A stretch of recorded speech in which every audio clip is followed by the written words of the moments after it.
Assalamualaikum warahmatullahi wabarakatuh. Perkenalkan, nama saya Chandra Mardiansah, mahasiswa semester 3 Program Studi Pendidikan Bahasa dan Sastra Indonesia, Fakultas Keguruan dan Ilmu Pendidikan Universitas Islam Nusantara.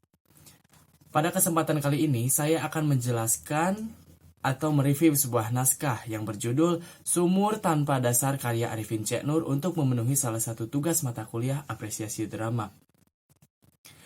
Pada penjelasan sinopsis, drama ini bercerita tentang seorang Jumena Wartawangsa, seorang yang sudah tua dan tinggal menunggu ajal datang dan menjemputnya. Secara garis besar, drama ini didominasi oleh Jumena dengan konflik batin yang dialaminya akibat rasa ketidakpercayaan terhadap istrinya dan seseorang orang di sekitarnya. Kecuali tokoh perempuan tua yang telah lama mengasuhnya. Hal itu diperparah dengan kecemasan dia setelah meninggal nanti. Jumena sangat takut apabila hartanya yang selama ini dikumpulkan jatuh kepada istrinya yang tidak percaya dan jatuh kepada orang-orang jahat sekitarnya. Pada awal cerita, Jumena dan Eis atau istrinya saling mengasihi. Perbedaan umur yang jauh antara Eis dan Jumena tidak membuat Eis untuk berhenti mencintai Jumena. Bahkan Eis sedang mengandung anak dari Jumena. Tapi hal itu berubah ketika Jumena mempunyai pikiran buruk terhadap istrinya yang selingkuh dengan Marjuki, adik angkat Jumena, di belakangnya. Hingga muncul suatu bayangan mengenai perselingkuhan itu secara terbuka di depannya. Bahkan Jumena sangat curiga dengan anak dalam kandungan Eis merupakan anak dari Marjuki. Hal itu ditambahi dengan datangnya Kamil, si Sinting, yang mencoba menghasut Jumena agar percaya bahwa Eis dan Marjuki selingkuh di belakangnya. Itu bagian dari sinopsis. Kemudian ada tokoh-tokoh dalam naskah drama. Jumena Martawangsa, seorang laki tua yang bersiap menghadapi kematiannya. Eis, istri dari Jumena Martawangsa yang sangat mencintai suaminya dan berusia jauh lebih muda dari Jumena. Perempuan tua berperan sebagai pembantu rumah dan menjadi pengasuh Jumena sejak dulu. Marjuki Kartadilaga, adik angkat Jumena yang saling menghormati kakak angkatnya dan berusia jauh lebih muda sedikit dari Jumena. Kemudian ada Sabarudin Nataprawina, guru agama yang tinggal di daerah tempat tinggal Jumena. Pada akhir cerita dia berperan sebagai guru spiritual Jumena dalam menghadapi kematiannya. Berikutnya ada Waria dan Emod, para wakil dari pekerja-pekerja pabrik milik Jumena. Keduanya bersifat sabar dan rendah hati, serta menghormati Jumena sebagai pemilik pabrik. Kemudian ada Kamil, seorang yang dijuluki si Sinting karena memang tak pernah berpikir waras.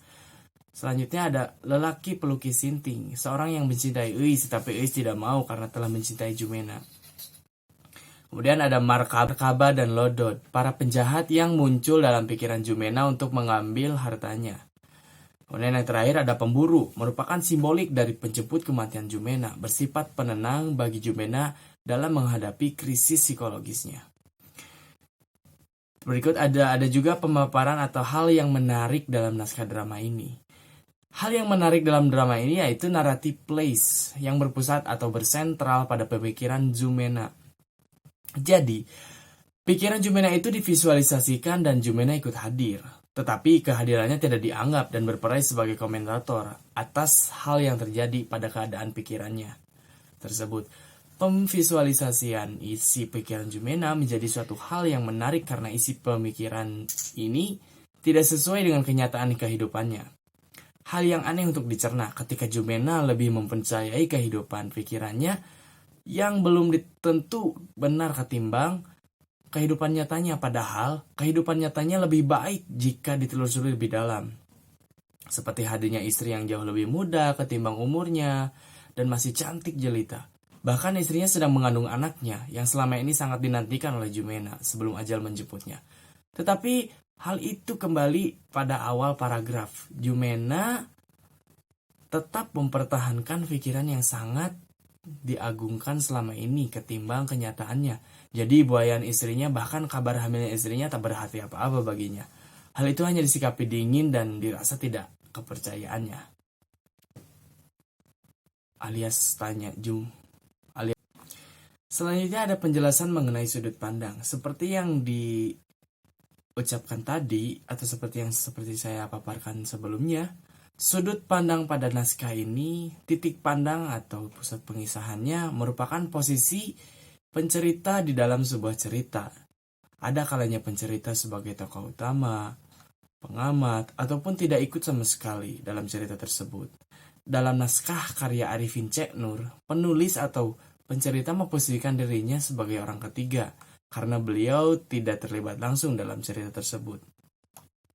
Berikut ada beberapa nilai dramatik yang bisa saya paparkan dan saya temukan dari naskah Sumur Tanpa Dasar karya Arifin C. Nur ini. Yang pertama ada nilai emosional. Kemarahan Jumena terhadap ketidakcintaan Euis terhadapnya. Berikut cuplikannya. Jumena kesal atau sedih. Kenapa kau rusak sendiri? Kenapa kau berubah? Lenyapkan itu. Begitu melihat Marjuki, perhatian Euis beralih dan langsung merakulnya. Bangsat. Kau rusak sendiri. Semuanya kau rusak sendiri. Dalam sunyi Jumena menimbang-nimbang sendiri apa aja yang mau diucapkannya. Siapa bilang aneh? Semua ini mungkin saja terjadi. Tuhan, kenapa justru saya merasakan sesuatu semacam kenikmatan dengan segala pikiran-pikiran ini? Kau jebak saya, Tuhan. Kau jebak saya, tega kau.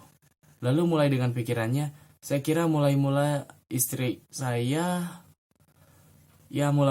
saya akan berlaku seperti bidadari. Euis menutup wajahnya seperti seorang gadis kecil. Mungkin saja. Yang selanjutnya ada nilai intelektual. Menyelesaikan masalah dengan cara kekeluargaan. Berikut cuplikannya. Patua, mau menyampaikan pesan kawan-kawan Gan. Kawan-kawannya mau kerja lagi. Sebentar Jumena berpikir.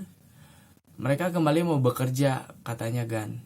Waria, kawan-kawan, semua sudah sepakat akan mulai kerja lagi. Jumena, kapan?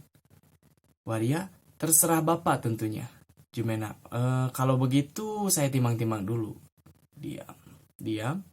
Jadi kalian sudah memilih? Waria, memilih yang kedua. Jumena, gaji yang diturunkan kemudian diperincikan dengan tambahan tunjangan sosial dan lain-lain. Waria, sependengaran saya begitu Pak. Kemudian yang terakhir ada nilai abstrak. Ikhlas terhadap kematian diri sendiri. Berikut cuplikannya. Kau ini sebenarnya siapa? Jumena, pemburu. Yang kau cari, yang kau rindu, ayahmu, tanya. Jumena terpesona, pemburu tersenyum agung sekali. Jumena, bajingan. Pemburu, mulutmu kotor seperti otakmu. Jumena tersenyum. Jumena, kalau begitu, betul saya sudah mati. Pemburu, begitu kata orang. Jumena, lalu bagaimana? Apakah ini berarti saya harus mulai lagi? Pemburu, tidak anakku. Lebih baik kau lanjutkan. Ikutilah saya. Jumena mengikuti langkah pemburu menuju lonceng raksasa itu. Jumena, dari sini kita mulai. Pemburu, ya. Berikutnya juga ada amanat dan pesan moral. Amanat dan pesan moral yang terdapat dalam naskah tersebut adalah kita harus bisa menguasai pikiran agar kita tidak melayang-layang terlalu bebas dan menjadi pikiran buruk yang bisa membawa kerugian terhadap diri sendiri. Itu saja yang bisa saya paparkan atau bisa saya jelaskan mengenai review naskah drama Sumur Tanpa Dasar karya Arifin C. Nur. Semoga review ini bisa bermanfaat bagi semua yang menonton video ini. Wabillahi taufiq wal hidayah. Wassalamualaikum warahmatullahi wabarakatuh.